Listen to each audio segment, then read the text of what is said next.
time. So, I'm here. I should have turned off the fan over the stove. I've got myself some cranberries. I don't know about you, but they're delicious.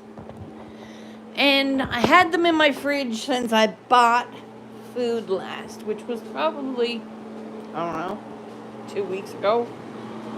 But where I had them in my fridge, it kept them almost frozen.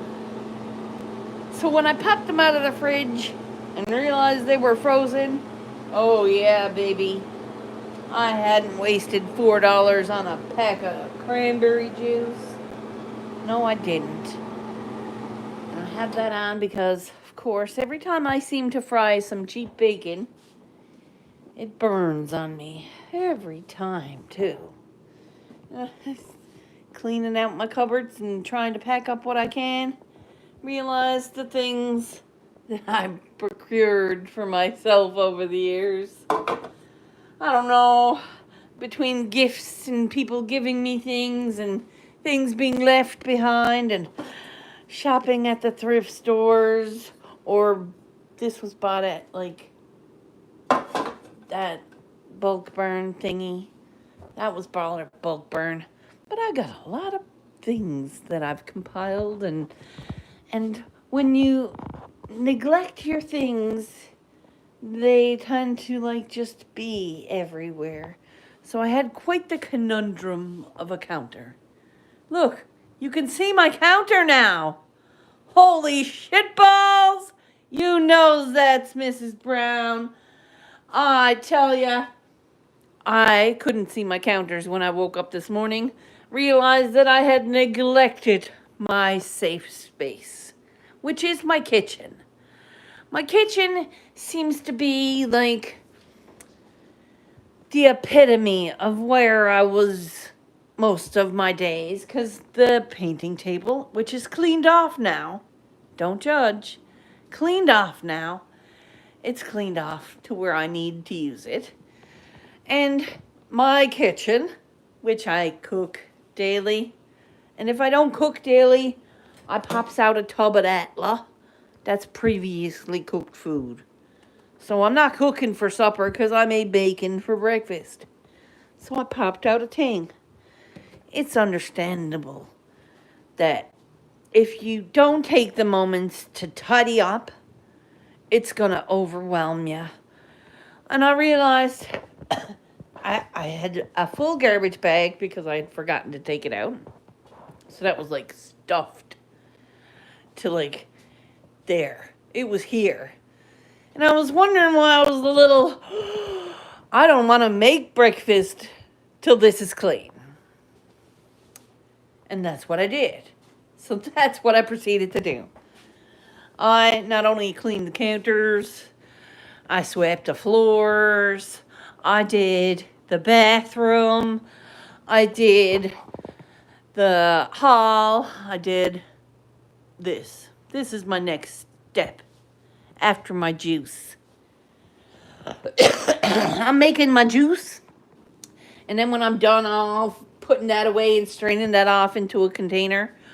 I have a hot tub that I need to fill up again because that's happening real soon. It's all processing very soon. Oh, glitter bombs. I had finally got up the courage to reach out to an old friend who believed in me when I didn't know how to believe in myself. And we had fallen out over some silly group that believed they could take our piece. And they did a good job because we went on our separate ways for a little while. And then I realized how prevalent he was in my days and how kind he didn't have to be. When he first met me, I was a little bit of a case myself. I had time in and time out of my own self. And for a stranger to show up like he did in my life and cause me to question not only who I was being, but he caused me to question uh, God, because, and not in a bad way, in a good way. It was a moment of you do know you're worthy. And I was like, what? And he convinced me that I was enough of a person to be loved by God. And the events following that showed me that those were facts. I began to open myself up to the new possibilities of being somebody who I'm becoming and not being the person I was. It opened me up to a belief in myself and a confidence that you can't buy with money or energy. It's within you. It becomes a part of who you are, because when a stranger looks at you and says you're enough to stand up for yourself, that's everything to somebody who was hopeless, to somebody that didn't know where to turn. And that ounce of kindness from a stranger created a bond and a friendship that remained even though we were separated. And I had always thought, I hope he's well. I hope he's doing okay. And I always wondered. But I reached out and we're friends again now through the social medias. Hey, to be like Mike. Indeed. To be like Mike. And I'm not looking to be like Mike. I'm looking to be like me. I'm looking to show people that when you take yourself and want the change, change happens. It's going to take some work. It might take you losing some friends along the way in order to gain your peace and your heart. And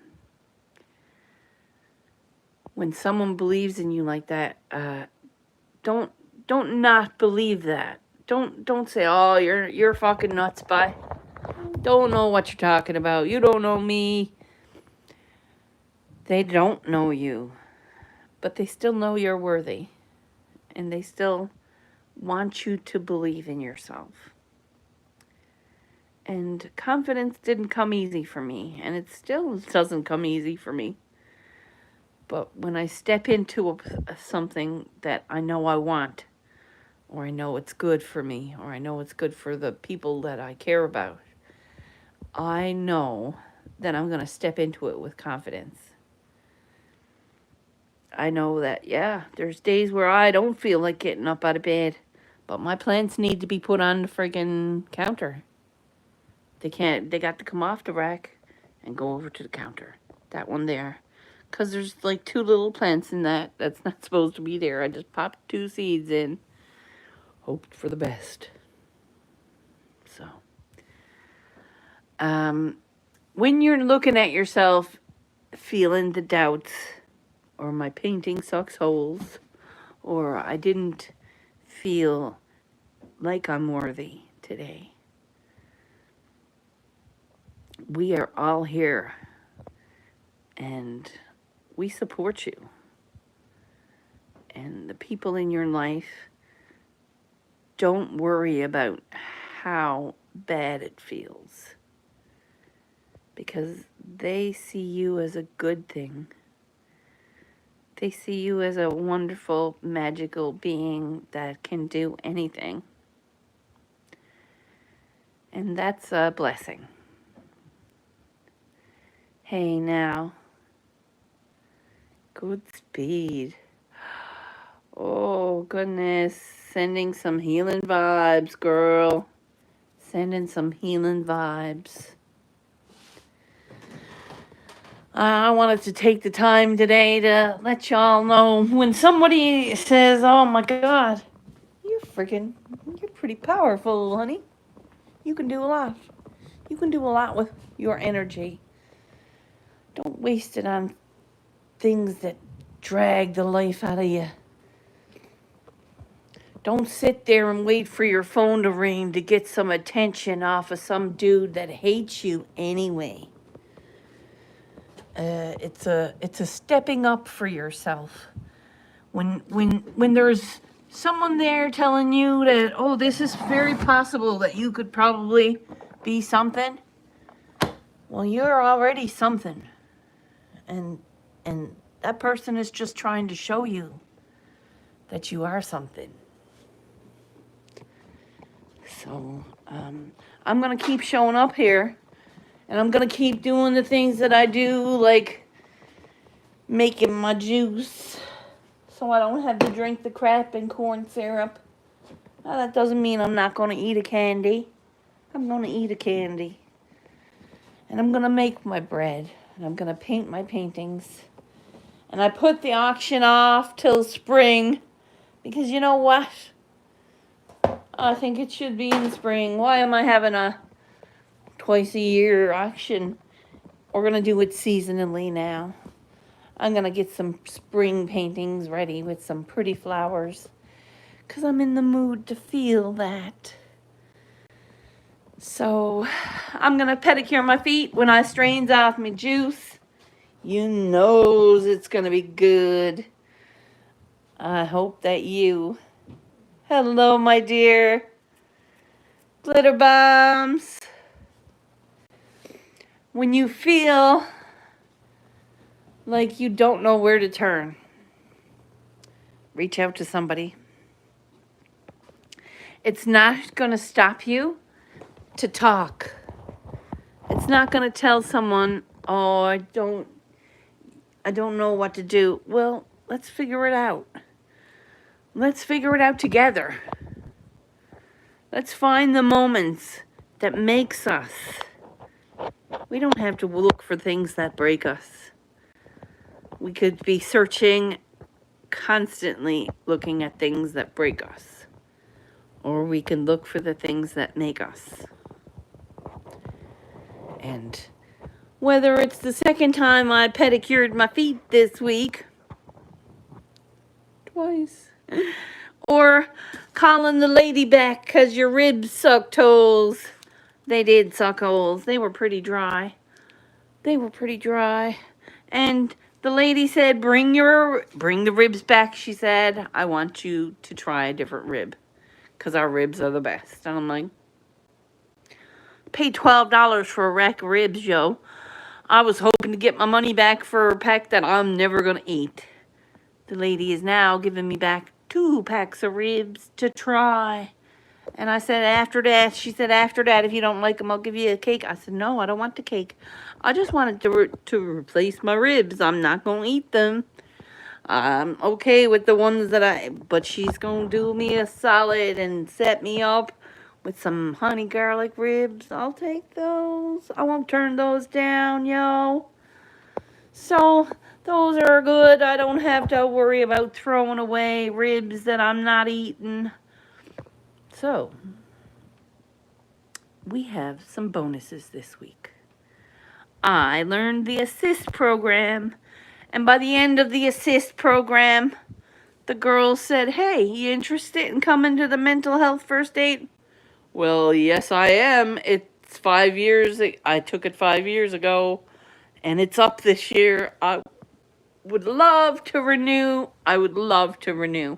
And it's free to me. And it's hosted by the gallery that I've been working so closely with the past 2 years. Those guys that took me public and gave me my first job as a workshop host. I am so grateful for them. Eastern Edge Gallery. I'm grateful for you, Mike, my friend. I hope you know I am the difference. And you made it big time. You made a big difference here. You made a huge difference here. An impact very much a very godly impact on my life. You allowed me to love myself, fucked up flaws and all. And that's a big one. That is a very big one for me. Because you go through life really truly hating yourself, hating the lifestyle that you lived, hating the things you did, hating the doubts you put into your head. When you change that mindset into I am enough and I am worthy, and strangely enough, you feel it. You emotionally connect to something higher, and it's within you. And that is a godsend. So I thank God, and I thank the gentleman who believed in some strange girl. I grew into a hopeful young lady, that's for sure. And there's so much more to do. I'm going to go get it. I'm going to go find those things that's going to make this world a difference. I love you guys. Thanks, Boz. Showing up, throwing them thumbs up in the air. You know, Squirrel's World is gonna be a thing. I'm gonna make glitter bombs a thing. So, let's go get it.